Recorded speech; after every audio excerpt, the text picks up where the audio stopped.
What's up, everybody? Welcome to Evolution to Recovery's podcast. Please don't forget to subscribe, like, hit the bell notification. Today we have Courtney Martucci on here. A lot of people were saying to me, hey man, what do you only do? What do you only do males? And I was like, what? No, like you know what I mean. And then I had Sarah Shores on here. She rocked the show. I feel, and I feel you will too. And it's a pleasure. Eddie Dunn, so he was on here, and now you're on here, which is, I think, a really cool thing.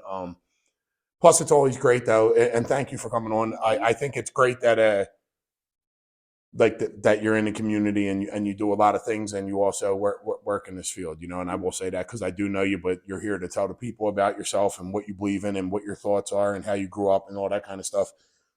So but I do know a little bit about you, and always been an ace in my eyes, you know what I mean? So I think, I think it's a wonderful thing having you on here. Thank you for your time. And so anyway, if you want, you could tell them your name and, introduce yourself if you want. And Awesome.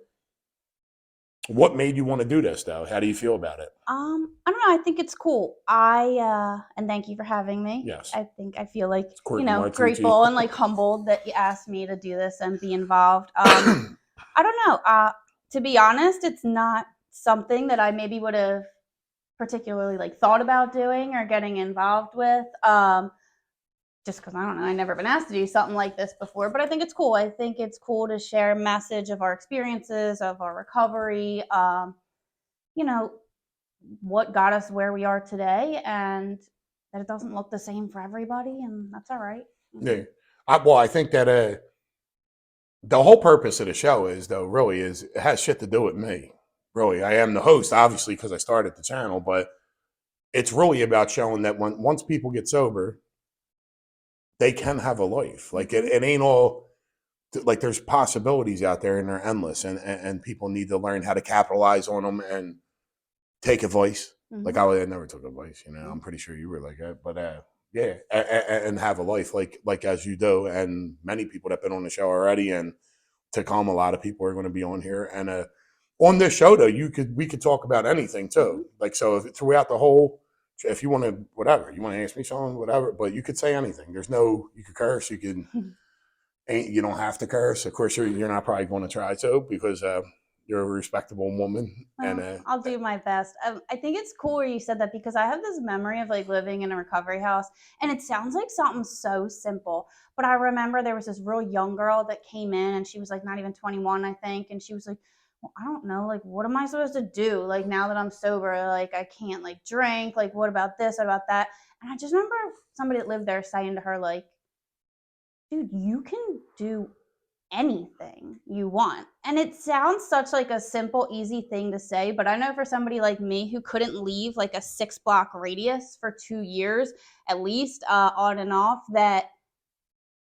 that's cool. Like, I could never just get up and like go to the beach for a weekend. I couldn't just be like, I'm just going to go to Target and Starbucks and get a coffee. I'm going to just go visit a friend. Like, I couldn't do any of that. And like when you're in sobriety, it sounds weird or like kind of corny, but like you can do anything you want. Yeah, you even could go to events though. Yep. Like, you know what I mean? Like there's people like I've been to, around people that drank. Mm-hmm. I've been in bar restaurants. I've been in since I've been sober. But I'm the same way as that girl still to today. So, like what do I do now? Like, like I get bored.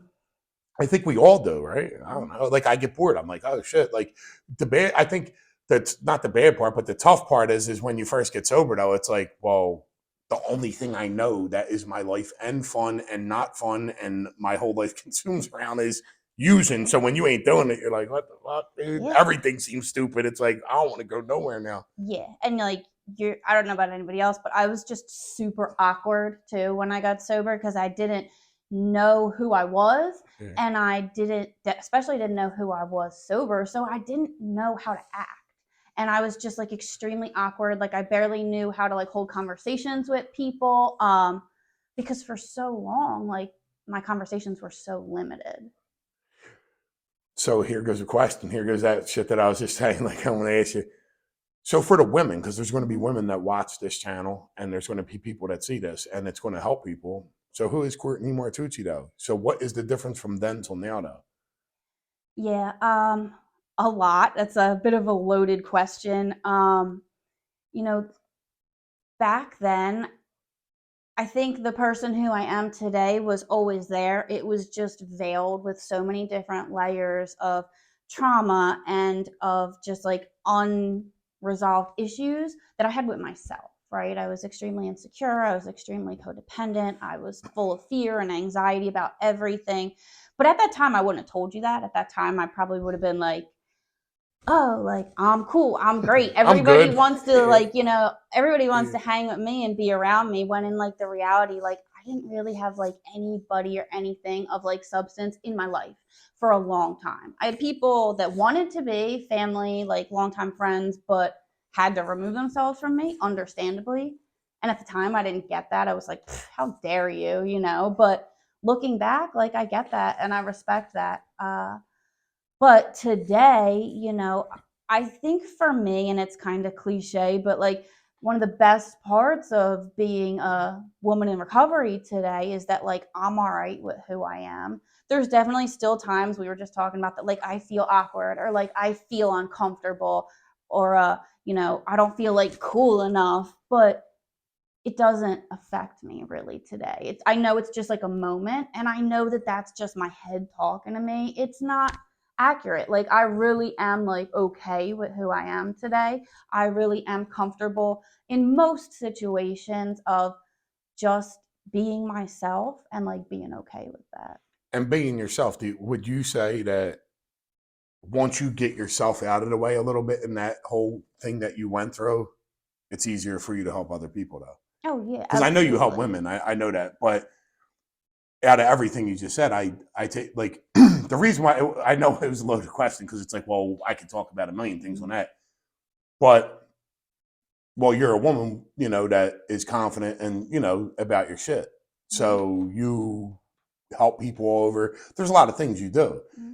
So on top of it, from going from not knowing who you are, not being confident, low self-esteem, whatever the case, all the stuff that you just said, and then not having that attack you no more and knowing who you are as a woman, that's good for people to hear because a lot of women are out there right now and they go through trauma and they go through all these things and they don't feel like they can do what they're going to do, and they can. I had my mother, like suffered her whole life and still suffering, and is 76 years old and could never get that part right. Mhm. And I'm not talking about like drinking and using drugs. I'm talking about the mental stuff messes women up. You know what I mean? Like being like my mother was abused, like punched in the Mhm. face, like a lot of things, like by men, and no woman should be treated like that, and it winds up messing you up down the line. And if you don't get help for that, it could turn out to be a mess. Yeah, I think like a big part of it, and not everybody, but part of it is still holding on to that girl a little bit. Like a lot of people are like, leave the past where it's at. I don't want to be that person anymore. Like I have to remember her because if I don't remember her, how am I going to connect with these other women that are like still in that place? Do you know what I mean? Yeah, yeah, yeah, yeah. Well, you experienced it. Hmm. You go off of your experience, like and if you don't know, like I mean, me, like if I don't know something, I tell somebody to go to somebody I know that Right. knows about it. Hmm. Most of the stuff too that we think, I mean, past like everything that I've been reading about and looking at and watching about your past is like you learn from it. Hmm. You learn not to make the same mistakes, all that stuff like that. But also, you don't live in it. You don't let it control you no more. And that's the ticket in life that I'm still trying to learn. I'm 12 years sober. I'm still trying to learn that. Hmm. I ain't no professional at shit. Right. Like this is like a lifelong journey, but is don't let it control you and don't live in the past, but learn from your mistakes. And even better, if you can, try to learn from other people so you don't make Hmm. them.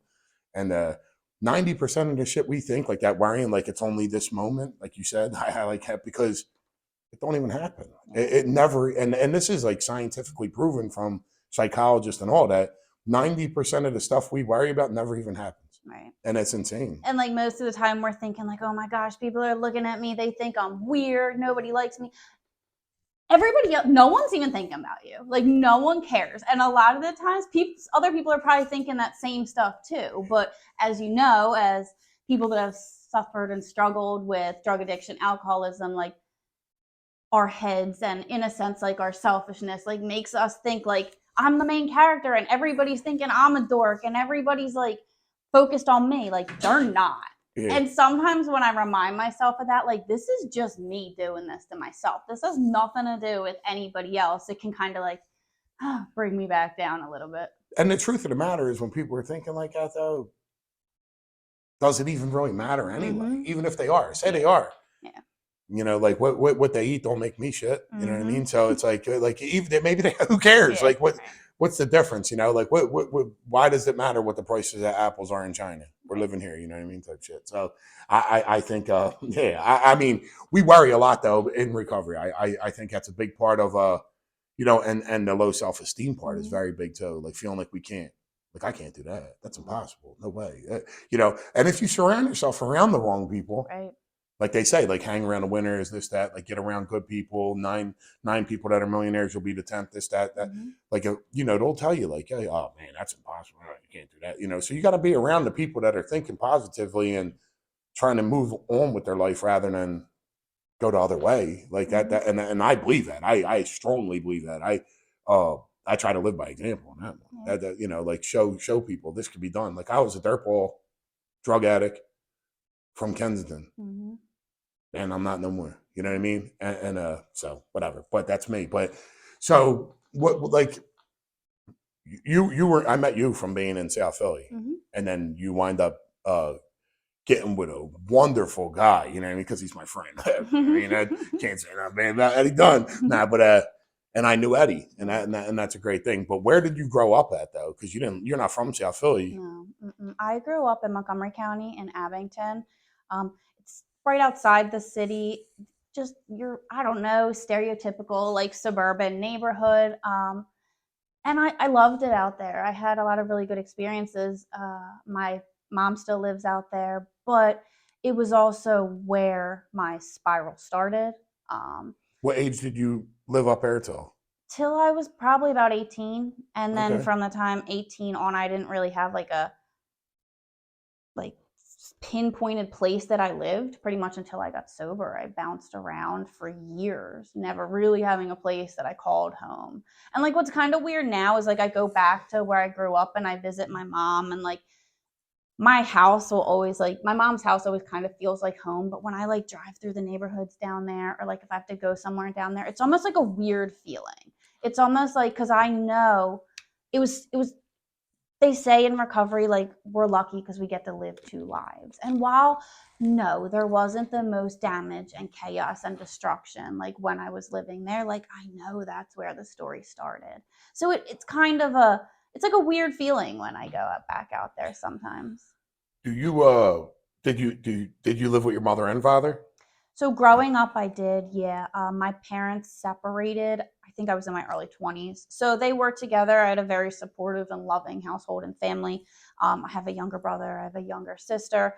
You know, what I would say was like normal family. Like we didn't have everything, but we didn't really want for nothing. I Yeah. say we had a lot of like used cars that would break down and hand me down clothes and toys from yard sales, but there was a lot of love. And I'm grateful for that. And I think for like a long time, I would kind of have disqualified myself because of that. Because I would come into meetings and I would come into treatment and I would hear people talk about these, like sometimes unfortunate situations that they grew up in. And I would be like, oh, I can almost like, understand why you went down the path you did. So, like, what's my excuse? Like, maybe, I am just having fun and I'm not like you, but ultimately that has nothing to do with it. Did that the thought right there when you were going to AA, did it like keep you going back out? So that Like didn't feeling like maybe I ain't like these people, like this person, like say me growing Yeah. up, like you're like I ain't like Yeah. So that thought didn't last very long. That was probably like maybe my first time in treatment, my first time or two going into the rooms, but like real quickly a lot of those people's stories that I was like that's not me, I'm not like them, ended up becoming my story. So I was like, well, I guess I am one of yous after all. What yeah, like what school? Like what school did you go to Mhm. up there? What was that? Yeah. I went to Abington High School. It was a good school. It was cool because it was a really big school, and it's actually like a relatively diverse area. So like I had like kids that I would go to school with that would be driving like a brand new Mercedes, and then I would have kids that were, literally having to walk like a mile or two because there wasn't a bus or their family didn't have a car. All different socioeconomic races, like all different kinds of stuff. So it was a pretty cool experience. That's I right had near Montgomery County, Yeah, right? it's in Yeah, yeah, Montgomery County. It's right outside the city. It borders Cheltenham, which yeah. borders like Mount Airy and like West So Oakland there's and like stuff money, like not that. money. It's all mixed up. It's Yeah. it's very diverse. It's a pretty cool area. I had a great childhood and like my teenage years growing up there. Honestly, I can't So in really. school, when Mhm. you were in high school, I was going to ask your age, but everybody says don't ask women their age and this and that, so it don't matter. I ain't going to ask you, I guess, unless you want to. You don't care, and you'll just say it. But so who were you in school though? Like like were you bullied? Were you the Mhm. popular kid? Were you like whatever? What was that like? Like were you So I'm 37. That's fine. 37? I I don't want to say like I was a chameleon because I didn't really like change like my looks or how I acted based off who I was around, but I actually like hung with a lot of different groups of people, which was really cool.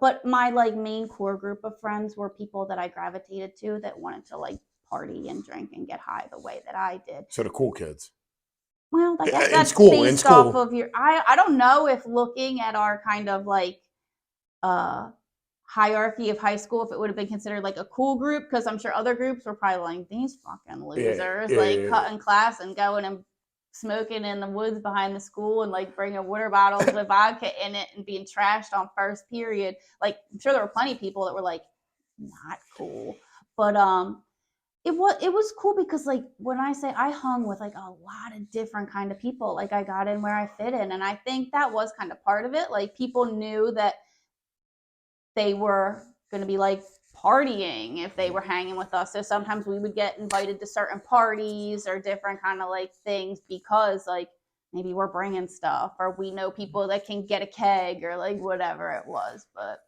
Yeah, I mean, yeah, like I was an asshole. So everything I thought was cool. I should have been like the ones that right. I thought were nerds and this and that. That's what I should have been. Like I would have been maybe something, whatever. But we all go down our road and we're where we're at. And I think I'm in a good place. Higher power has blessed me. But yeah, but yeah, like I was the jackass that Mm-hmm. liked cutting class and doing all that kind of stuff like that. And I thought, the only thing I didn't like is bullies. Like I Yeah. couldn't fucking stand a bully. I Like remember I have this experience, and there was this kid that lived in like my neighborhood growing up, and he was like special needs. I think he had like an intellectual disability maybe, but he went to the same high school as us, but he was in some different classes. And there was like a guy that I kind of knew from the neighborhood, and I think he was like behind a grade or two. And it's crazy because down the road I ended up being able to get to know this person and like the underlying issues that maybe caused them to act the way I did, but they would pick on this kid on the bus so badly. And like he could barely even talk, like, and he looked physically different. And I remember one time, like, physically different. Like what? What do you mean? I mean, he had like some disabilities, Oh, like what do his you have? physical. Like autism or something like that? Honestly, I don't know. I don't want to I'm like not speak saying on people. exactly Yeah, what it it don't was, matter. but Yeah, he had an intellectual disability and he had some physical things, I guess, that came along with that. And I remember speaking up one time and literally being like, "Girl, what are you doing? This is bad." And literally after we got off the bus, there was these like the two guys. They kind of like got in my face about it. And I don't know where it came from, but I kind of stood my ground and was like, y'all are corny. Like, yeah. you're borderline grown ass men that are like still in high school and you're picking on this kid. And I'll never forget the moment that that man like spit on me. Really? Yeah. And I'm a crier. So, like, when I get mad, when I get overwhelmed, like, I didn't know how to regulate my emotions and I would just cry. Spit on you, damn. And I don't know, despite all of that, like in that moment, I knew it was the right thing to do to speak up. I was never personally bullied, but I think I got a thing for like the underdogs. Yeah. Um, And like I said, what ended up being like a weird twist of events is like years later, because of addiction, like I crossed paths with that guy again, and we Really? ended up not being friends, but we're able to have a conversation, like a drunken conversation about, hey, yo, remember that time here when this went down? And like, I got to know, like I said, a little bit about his history, He like through remembered the you sticking up for grapevine. him. He remembered, and I'm not still in contact with that person, but I remember even then Huh. being able to kind of have this sense of empathy that like this is a person that reacts also because they don't know how to regulate their emotions, and maybe there's something more underlying on why this person is the way they are. When you Still met don't make it right, when you met up obviously, with the but person though, like you're saying, were they acting different? so and it's also a weird twist of events. He ended up dating one of my best friends that like I ran with, I partied with, I grew up with in high school, and we had started to like go our separate ways a little bit at that point. So I wasn't around her as much. Yeah. And What you I'm know, saying is like, did he get better though? Like or what, did he still have the disability or did? oh no, the guy who spit on me, not the Oh, all guy right. with the I was confused disability. for a second. Yeah, I was yeah, like, what? yeah. Wait a minute. Oh, really? No, The yeah, guy I'm that's not sure what ended up oh, the where. guy that spit on you. Do Yeah, you actually got yeah, you. Oh, and he remembered the situation when he spit on you. And yeah, did he yeah. apologize and shit? Yes, yeah. Okay. Yeah. It was sometime later. Yeah, I'm not sure what happened to the young man. I mean, I'm sure he was very smart. Yeah. I'm sure he's probably somewhere still living Hopefully, all his right. life with Yeah. his Yeah. family. But yeah, it was one of those moments that I couldn't believe that I kind of was like, oh, this is gonna go terribly. Like I knew, but in the moment, it was like there's so many people around and no, everyone's just watching this going on, and something in me was like it's not okay, Yeah, like you most people gotta think say it's funny and something. shit. Yeah. I don't like boys. Yeah, I don't like shit like that because it bothers. Yeah, something about it. I don't know. It bothers Mm-hmm. me. Yeah, I don't like that kind of stuff at all. And I won't stand for it around me. I know that. So you're going to school, you're partying, you're coming into school, you got water bottles full of vodka, stuff like that. At this point, there's no hard drugs. There was like a smattering, like a sprinkle of other things were starting to come into You said play at that sprinkle. You meant point. what? Cocaine, not crack. Yeah, Cocaine. there was some cocaine, there were some pills starting to come into play, a lot of like ecstasy. That was the times then. She said But sprinkle, a little sprinkle, like little, like like the salt guy, you made it yeah. snow. But it wasn't like regular use. It was mostly like drinking, smoking. Still, there would be sometimes some coke, sometimes some pills, but it wasn't like a regular thing at that Yeah, point. like weekend shit probably and Mm-hmm. stuff, right? Yeah. Yep, And then so what did you graduate high school, I did. right? Yep. Congratulations, Thank you. because I didn't, so that's a good thing. For real. Yeah. So, Thanks. yeah, a lot of people have. I know people that are like, dude, I never even paid attention. I graduated. Like in Yeah. Philly, they just pass people. But uh, so you graduated high school. Did you go to college? So I got accepted to Drexel right from high You look school. like somebody that got I accepted to Drexel. I look back No, and I'm I can only kind of kidding. see how my like manipulative, kind of played a part in school, even because I wasn't a great student, but I wasn't a bad student. But because I had like, I was able to make the teachers and stuff like think like I'm here and I'm like semi personable. So like I got through school like all right. I didn't do great, but I was accepted into a college. I didn't even make it through my first semester. Drexel is a good school. It is a good school. I didn't even make it through my first semester because I barely went to any classes.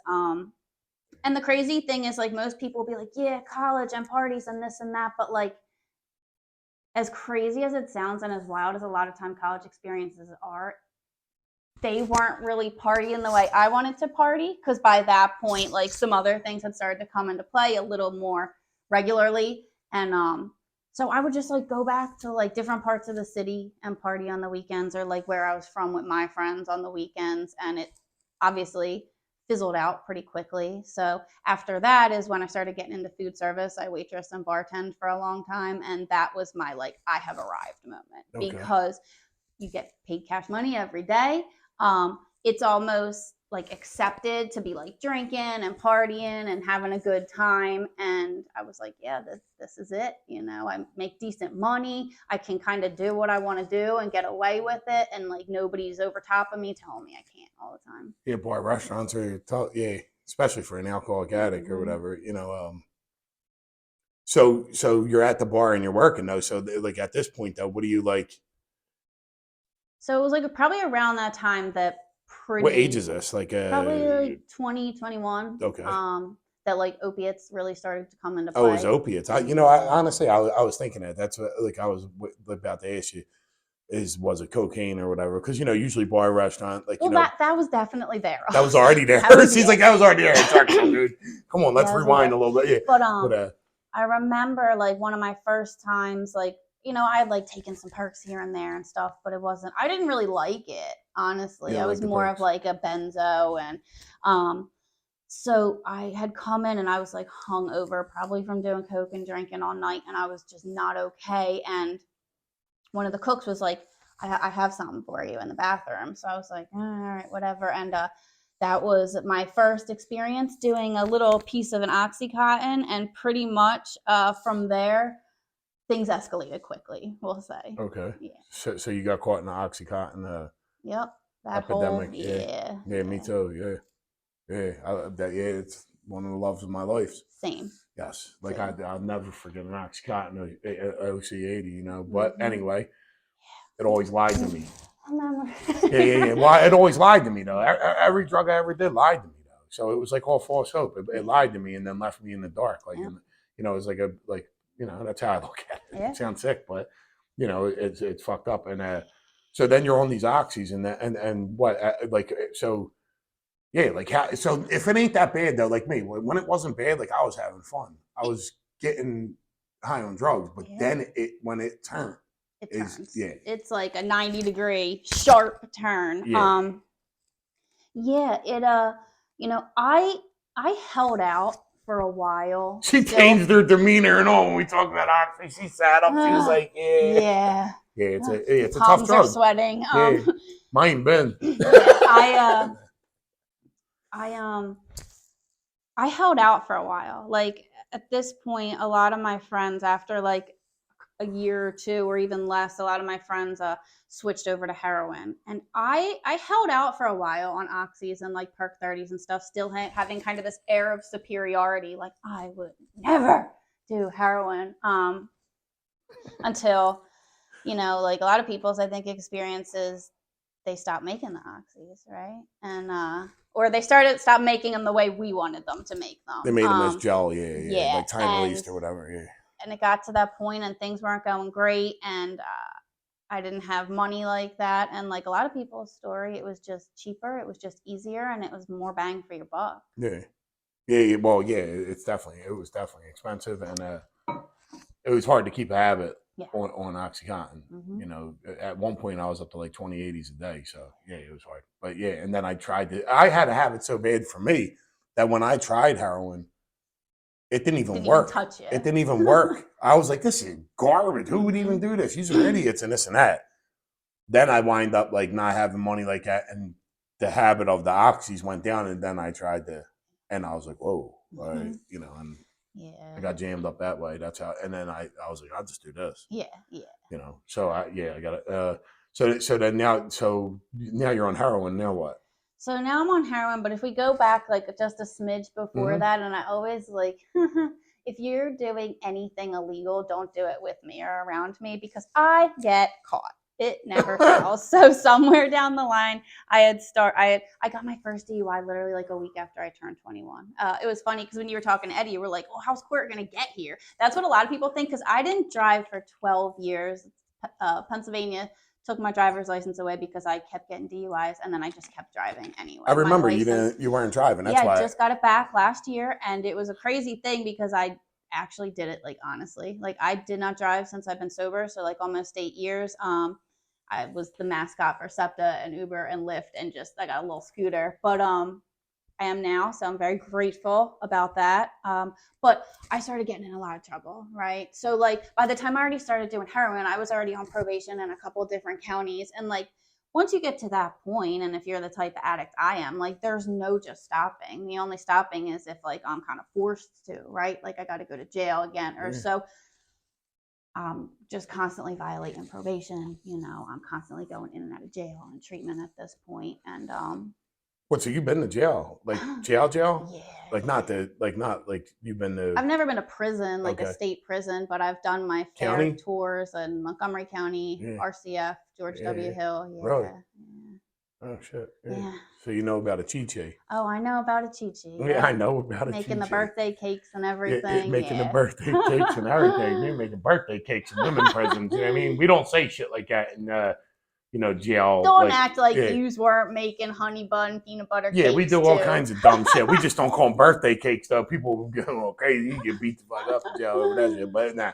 But yeah, nah, holy shit. All right, yeah. So, the innocent looking woman in front of you, yeah, she's like Rachel. Rachel did 2 years in prison. Yeah. But state prison too. Mm-hmm. But I know, you would yeah, never so think. yeah, nah, never. You know what I mean? But yeah. That's the cool thing Yeah. about it, though. Well, Like yeah. sometimes I tell people my experiences, and they're like, oh, "Not you, Court," and Yeah. I'm like, "Yeah." Well, I remember when I met you, though, you were like, didn't you have a scooter too? Like you would I lift did have it. the scooter. Yeah, Yeah. she would like scoot up and shit, and yeah, and I so when I did ask her, I'm like, oh, what are you going to drive her? Like, how's she going to get here? And she drives, dude. Like it, like you've been driving for 30 years. Yeah. I don't know, dude. A lot of people still have that same reaction because I didn't for so long. Yeah. And that's just like a testament though to like how much I did things differently this time, because like I just always kept driving anyway, and I just kept getting caught, and my suspension just kept getting longer and longer and longer. And then this time, like I did a lot of things differently, and one of them was like, because I'm not gonna lie, part of it was like ego, right? Part of it was because I got to the point where if I got caught driving, whether I was under the influence or not, I went to jail for 90 days automatically. I had that hit a couple of times, right? And then once I get sober and I'm doing the good thing, it was partially like, that would be so embarrassing going to jail sober just for driving a vehicle, right? So like we're not doing that. So I wouldn't, and like I said, I would walk everywhere. I would take lifts, I would take SEPTA, but I didn't do the easier, softer way, and I rocked out and I did my suspension time. You were trying to lead by example too and do the right thing. Yeah, I guess, yeah. Because I mean, how can I kind of suggest other people do certain things if they see me like doing shit that's less than honest? Well, I seen you sponsoring women and shit, and like showing up to recovery houses, obviously, and I was like, oh, yeah, like, you know what I mean. So you were living by example. You know what I mean, and taking lifts and Ubers, dude, to do it, like and shit like that, like paying money to go help people for nothing because it helps you get better too. You know what I mean? Being in service, helping people. So, like you wouldn't say that because that you're not supposed to. You know what I mean? But me saying it, like that's a good thing. It was ingrained in me very early on when I got sober. The woman that sponsors me in the fellowship I'm a part of, she is a big give back what was freely given to you person. So like early on, like it was said to me, like, if you're not going to give this back, like, what are we even doing here? And like, I always say, like, when we would be at meetings together and if somebody like put their hand up and say they were new, I would feel freaking like lasers shooting out of her eyes at me. Like, go get them, like go talk to them. Even if you can't sponsor them, even if you really can't do anything, like just go talk to them, introduce them yourself to them. And that's really been like a big foundation of my recovery. Like still. How much time do you have now? I'll have 8 years in May. Congratulations. Yeah, Thank good you. shit. So, and same sponsor the whole time? Yeah. Okay, you want to give a shout out or not? Gina, love you, girl. Hey, Gina. Shout out, YouTube, boom. Shout out. Yeah, but I mean, it's something, because I know that there have been times in my sobriety that have been really like tough and dark, and like the last thing I wanted to do was like something for somebody else, because like I want to sit in my shit and I want to feel what I feel. But in reality, when I stop and like remember what I was taught and actually do that shit, like, surprise, like I actually stop thinking about my shit for a minute and like start to feel a little better because I'm doing something for somebody else and I'm not just sitting and stewing in what I'm dealing with. Yeah. And sometimes you realize when you're helping people though that, wait, maybe my life ain't that bad. Because we could get caught in that. Oh yeah. I'm complaining about everything. I'd be so ungrateful when I literally have things that I, 10 years ago, I would have never. My boy always says to me, he says, the problems you have, people would love to have. Yep. You know what I mean? So the life you live. The privileged problems, if you will. Cadillac problems. That's a South Philly Italian guy. Cadillac problems. But have you ever seen the short videos that I do? I don't think so. I just said Cadillac problems. That's why anyway, there's one guy, it sounds like him. That's why. But I make up characters and shit. I'm goofy like that. I'm dumb. But it's all in good fun. You know what I mean? Yeah. It's all in good fun. But so now you're doing heroin. Mm-hmm. You know what I mean? And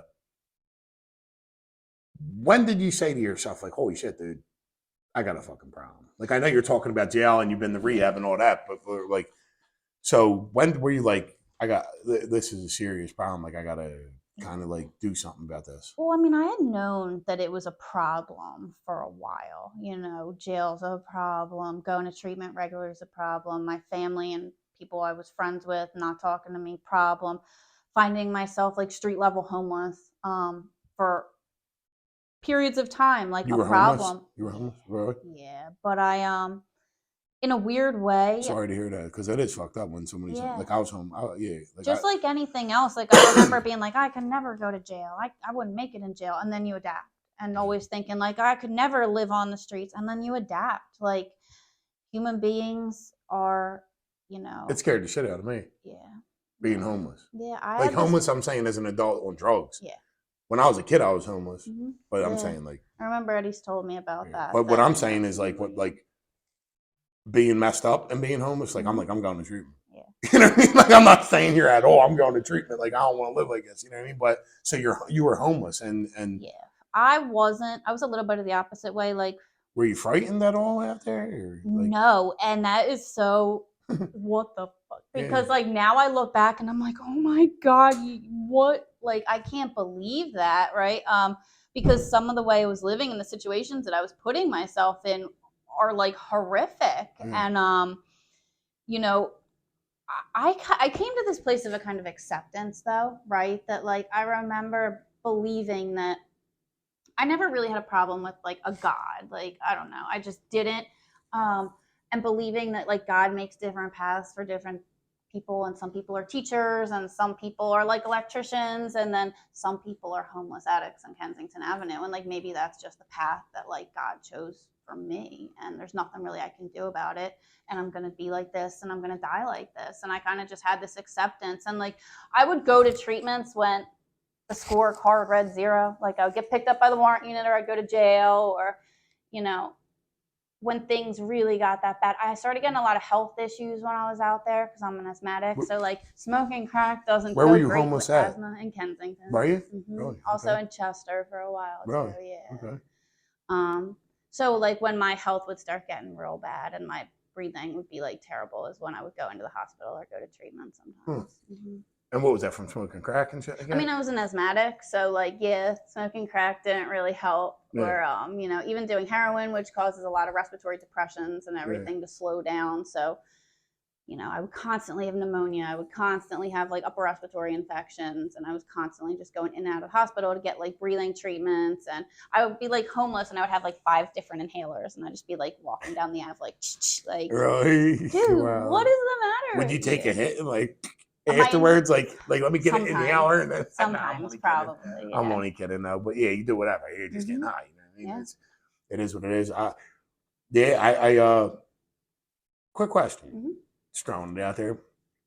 If you were down there though, right, and you knew that the cops were coming, just say like rounding anybody up if they were out there, and you had a warrant though, you would try to go somewhere else or go get help.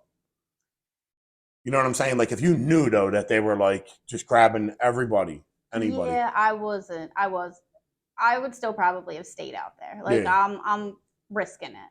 Now my second question to that is though is you get grabbed, you get out, you go back out there, say they grab you again right away. Now you're going to start double thinking it. You think? Yeah. You know what I mean? Like, yeah, dude, I'm not going to go here. They keep grabbing everybody. Oh, yes. And that. You understand what I'm saying? Yeah. No, I would switch it up a little bit. Because I was talking to Eddie, like, you know, and I was like, yo, dude, I was like, back in the day, remember down there, like, he was like, what? I was like, remember they, like, you couldn't, like, there was back in the 90s. It's not the same as it is now.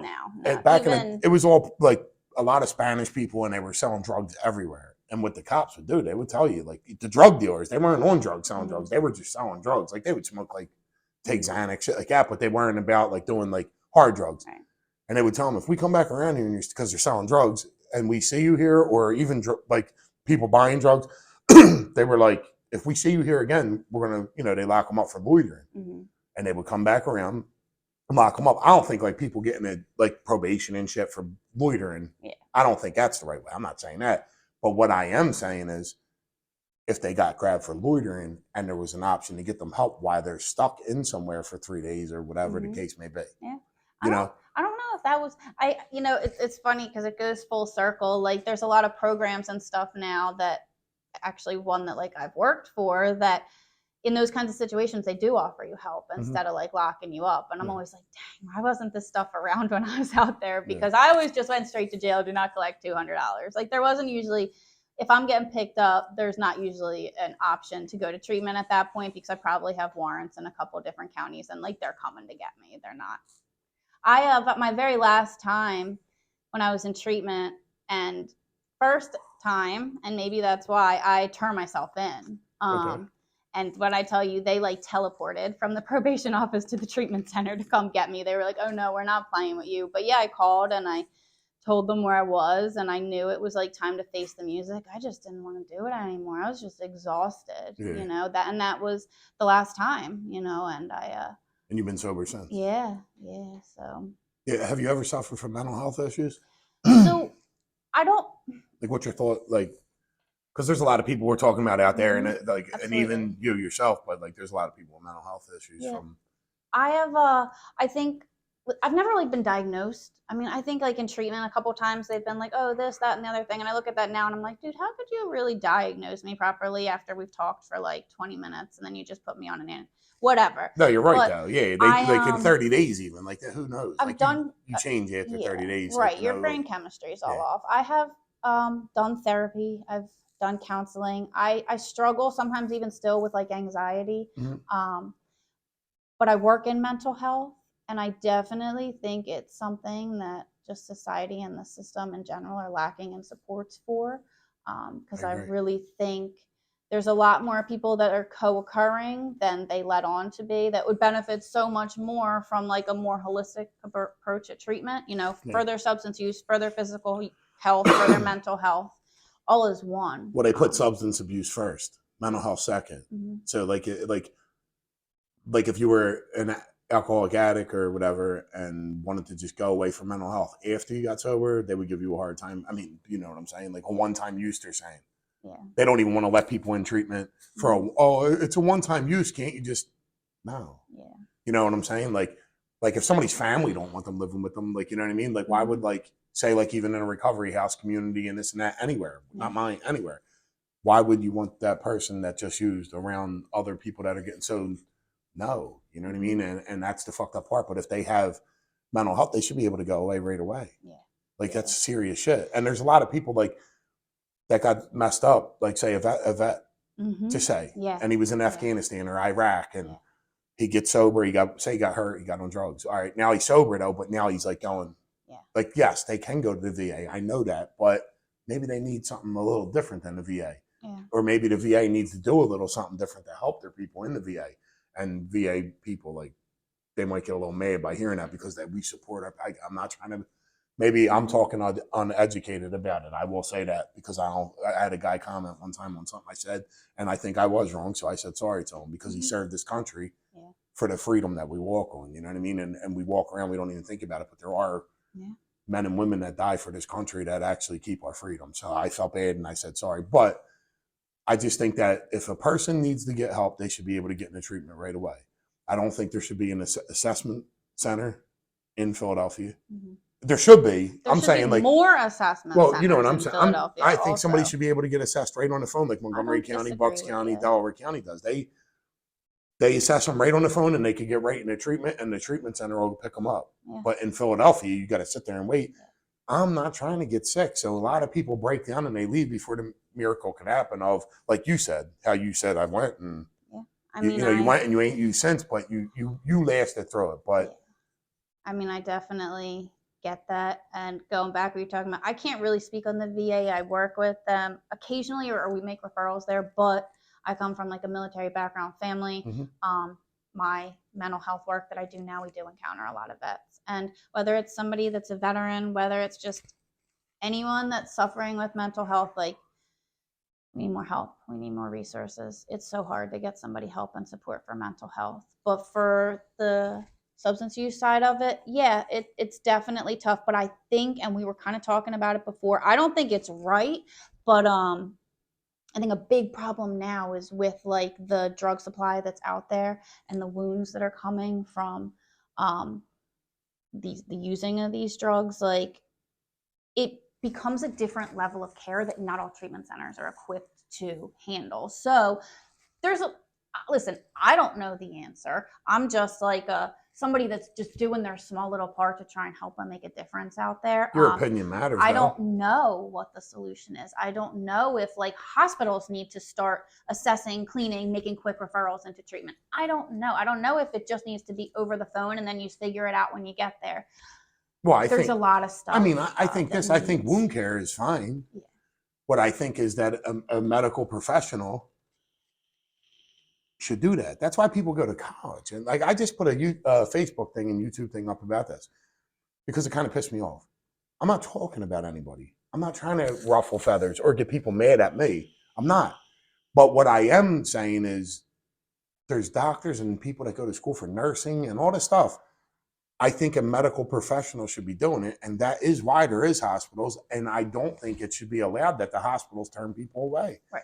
You know what I'm saying? Like, you're right. I think that should be dead stop. Like, it should be illegal almost for them to turn somebody away with an infected leg. Yeah. And until that leg is fixed, they should be able to, get better. Yeah. Because then you deal with the treatment centers not trying to take them because of their wounds. And so that's tough too. One of the things I've learned from working in the field that's been something that's like really been hard for me to accept, that I have to accept, is like people's autonomy, right? So like, I didn't graduate high school. You got to. So what that means is people being able to make their own calls regarding like their physical and mental health, right? Okay. So somebody can go into a hospital and get like their wound cleaned and bandaged up and all this stuff, and then maybe there's a CRS or a social worker at the hospital that's like, hey, do you want, it might take a little bit, but do you want to go to treatment? We'll do a referral for you. And if that person says no, I just want to go back out, you have to let them, right? Free will, yeah. And it is what it is. And like, to some people, you're looking at it like, what are you thinking? Like, why would you go back out there? Like, it's just going to get re-messed up within a couple days. You're not able to keep it clean. You're not able to shower. You're not able to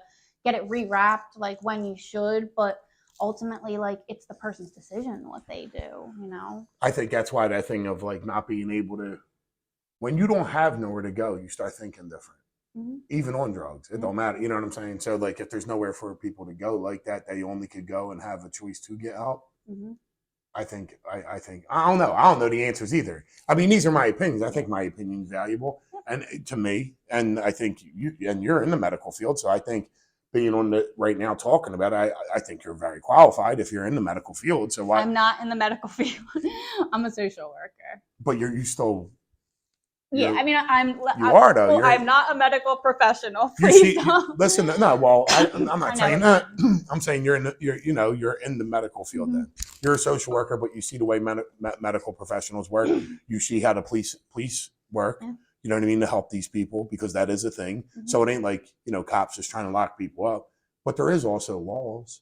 Mm-hmm. Like, you know what I mean. Like, I was never allowed to walk around with heroin on me. Yeah. They would lock me up. You know what I'm saying? Straight up. Like, they would. And I definitely wasn't allowed to do drugs in front of a police officer. Right. They'd be like, back in the day, they wanted to kick your ass for that. Yeah. And is that right? No, I'm not. Of course, that's not right. But what I'm saying is times have changed. Yeah. Many cops have been in trouble for stuff they did. Yep. You know what I mean? So it is what it is and whatever. But no human being should be able to use drugs in front of a police officer, dude. That's like to the judicial system, that's like a slap in the face. Yeah. It is. But because of the times and how it changed, you do have cops now that are actually like, listen, if you do this, you won't get in trouble, go away, get help. So I understand that they're, I feel like it's a Band-Aid on a bullet wound. Yeah, well, like one of the things, and I had touched on it briefly earlier, but we didn't go into it, one of the programs I worked for, which was a diversionary program. Mm-hmm. So down there, or really it's citywide now, if someone gets picked up on a low-level charge, whether it's possession, prostitution, retail theft, instead of getting arrested, they get referred to a social service provider and offered help, right? And, in doing so, I've had the opportunity to interact with a lot of Philadelphia police officers, and I do think, a fair amount of these people do want to a big amount of these people do want to just try and help people. But the reality of it is that's like their directives, they're not right now, like or at least a few years ago when I was working there, supposed to be. And it was during COVID, so things were very different, right? There just wasn't the ability to, just everywhere. It was the Wild West because things were just so different. The whole world was shut down. What a weird time, right? It's a crazy time to But experience. I mean, I think it's a step in the right direction for them to be able to look at people with mental health or substance use disorder and be like, all right, like these people don't maybe belong in jail, but like let's try and get them some help in some other capacity. So getting them connected with some type of social services. Yeah. I'll go with it. That's it. But listen, I mean, because I do agree with you though. Different. For me, my last sobriety, I was in jail. I went to treatment for a week and then I called my PO and they came, picked me up, and I was in jail. I was still sick as a dog for a couple weeks in jail. But everybody's experience is different. So who am I to say what works for one person won't work for somebody else? I just think without consequences. That's all I'm trying to say. Like without consequences, like people like me or many people I know will not stop. Yeah. Like, we need to get that bang on the head. Like, whoa, what? I can't do what? Like, and that's what it is. I mean, I think anything that's a law, we should stick to it and it shouldn't be broken. Whatever way the punishment or whatever. Like, even if there was a judge signing, like, yo, you got to go to rehab for 30 days. You know what I'm saying? Now, if that person decides to use after that 30 days for doing whatever little crime they were doing, it's a low-level crime, fine. But there should be a judge that signs off on it. Like, you're not going to jail, you're not going to get put on probation, but you have to do this. Something like that. I don't know. There's many things that could be done, but to say it's okay is not cool. That's not that. I don't like to just say, all right, well, this is a tough time. It's over. Like, it's not cool. That's not the route to go, I don't believe. But whatever. I mean, so anyway, but we'll move on because before we started, like, I don't really want to, because whatever, but you are in the community down there and you are helping. And there's a lot of people down there that that do help and they're really dedicating their time and they are helping a lot of people. And there's thoughts that you would have that maybe I don't agree with. And, and that's the cool thing about it is cool conversation.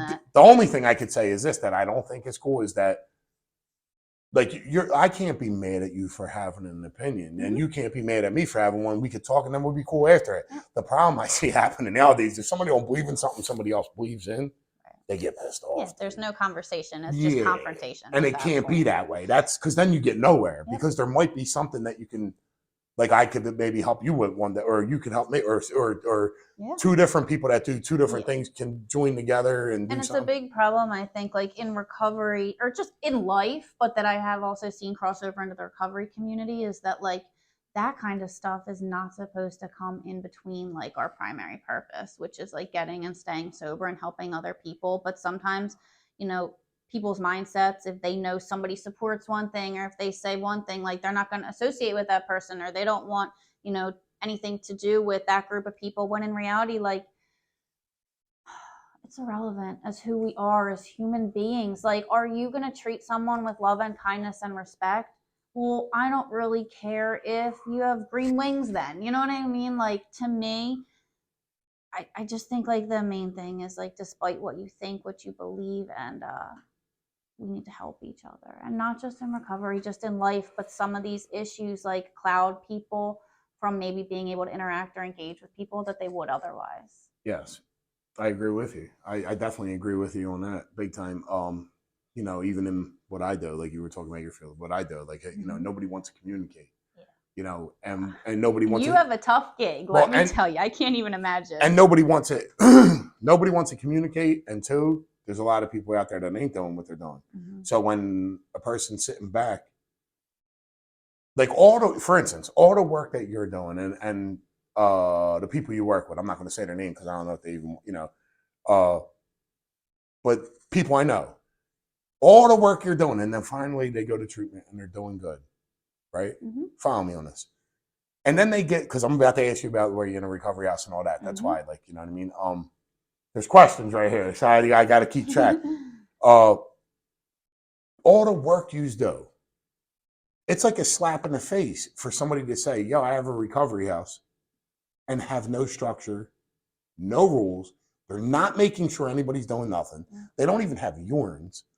and they just collect money off of these. That's a boarding house. Yeah. And I was saying this on the thing too. You didn't see it, but that's a slap in the face to people that are really that, and it's a slap in the face to somebody that loses their kid because of it. Yeah. Now, or their father or sister or aunt or uncle, that can happen anyway. We all know that. Somebody could die in recovery.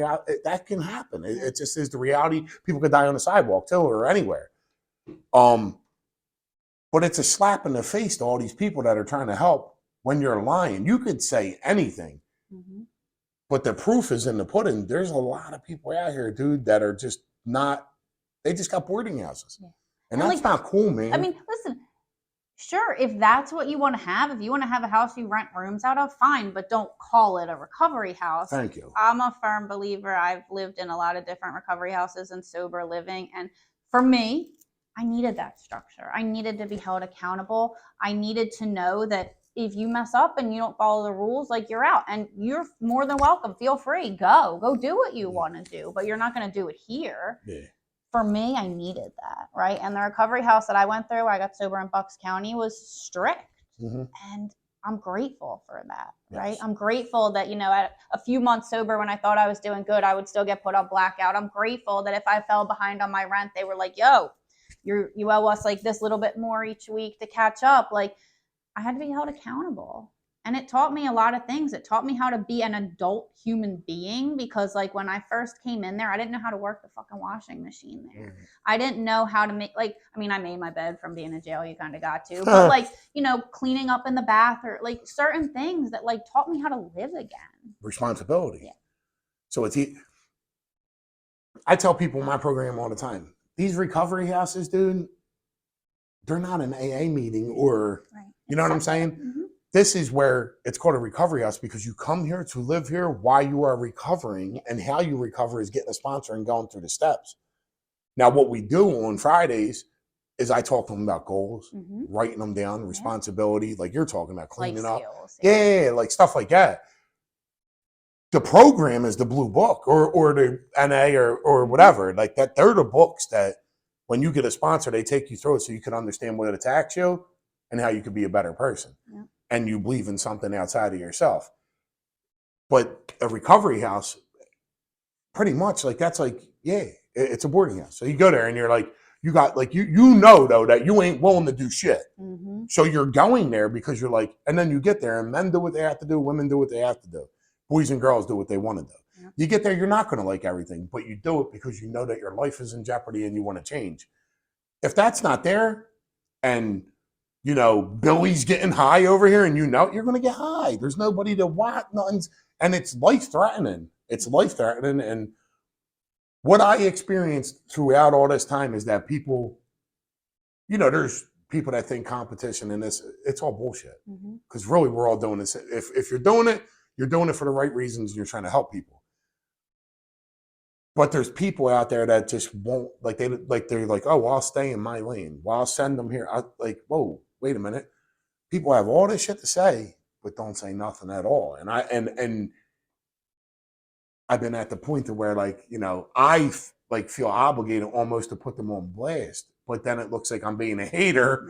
And I'm trying to, but really I'm not, because I'm the largest anyway. And I'm not saying it with my chest out. I think that your recovery houses speak for themselves. I know a lot of people that have gone through them and are living really well, but I know we're getting close to wrapping up. But one of the things that has always stuck with me that I still tell a lot of my girls to this day, that my sponsor said to me, is one of the points of the recovery house is you step in, you step up, and you step out, right? This is temporary. When you're like, oh, I don't like the people that live here, or oh, I don't like the curfew, it's temporary, right? You do what you got to do and keep it moving to open up a bed for the next one. This is such a small part of your life. You've been through way worse than most people, a lot of people. You've been through way worse than having to follow a couple rules to get your life back on track and be a better person. Yeah, and that's what I tell people too. You want to look for a better job while you got a job. You want to have a bank account. You want to start saving. You want to have money set so so when you move on, you have a little cushion. Be able to buy your furniture, however But dedication is hard, man, and it is. It's people are feared up. Like they call me Angry Rob. Really, they should have called me. I'm fearful Rob, because I was scared of everything, really, and I was like, "Argh!" But really, I was frightened. You know what I mean? So that's the ticket, and that's what I try to break people of is like, dude, you don't have to be scared no more. Mm-hmm. You can do it. Like Yeah. I want to make the I can movement. I don't know, you want to be down. You know what I mean? All of us, yeah, I can movement. But so real quick for the people, how has recovery helped you? Like, how has it helped you up to this point right now? Like, Yeah, I mean, like I was saying, that one of the biggest things is just being able to kind of have and attain this inner peace that I've really never been able to find and experience through anything else. Yes, do I have a beautiful home now? Do I have relationships with my family again? Do I have, a job that I love, and I'm back in college again? And all these things are great and wonderful, but like that main part of just being able to accept who I am and be okay with that has probably been like the most amazing and beautiful part of my recovery. and there was a time when you thought you couldn't even do it. Oh yeah, no, there was a time like I didn't even think I'd be able to peel myself off the sidewalk and just make it through another day of existing. And now you're back in college, and you're doing amazing things throughout the community and helping people and sponsoring people, and active member in the community. And I think it I think it's a wonderful thing. Real quick, 3 things in life that you stand by. Kindness always wins. Cats are freaking cool. And kind of on the spot. I don't know. God could and would if he were sought. All right. So God, religion. All right. Well, maybe not religion, but spiritual, and a connection with a higher power. Okay. Call it what you will. Right. Take what you will. You have any hobbies? Well, obviously I just said the cats. That's definitely a thing. I got into like animal rescue and sobriety, so I have helped with like trapping and fixing cats, with fostering cats, with rescues. I have a lot of cats at my house currently. Also, like we were talking about, I have a group of people. We play Pokemon Go. That's fun. Yeah. I'm a big reader too. I love reading. I read all the time. So. What's going on with the Pokemon Go? Oh, it's the global tour this weekend. It's like it's a big deal. So I might head down to Center City a little later this afternoon and see what's popping off down there. Well, a lot of Pokeballs. See what kind of pokes I can catch. Yeah. Yo, all right. So everybody knows. Shout out to Pokemon Go. You know what I mean? Add me. Add her. And she don't even just help human beings. She helps cats, animals. She ain't playing no games out here. We're all God's kids, right? Yeah, I really appreciate you coming out today. Thank you for having me. Thank you so much. Please don't forget to subscribe, like, hit the bell notification, follow us on TikTok, Instagram, and Facebook. We have a Facebook page called Evolution and Recovery too. Please follow us. It's very important though, if you could like, watch the full video. Even if, listen, man, do me a favor. If you don't want to watch the whole video, send it next to you while you're watching the movie. I don't care, but it does help me and helps what we're trying to do here. But if really what helps is that if you tell other people that are getting sober, newly in recovery, to watch this, because it shows that people can do good things and change their life around when they thought it was impossible to ever be sober. We're standing strong, and we're standing strong together. So it is a very important thing. Thank you. Everybody have a blessed day. God bless.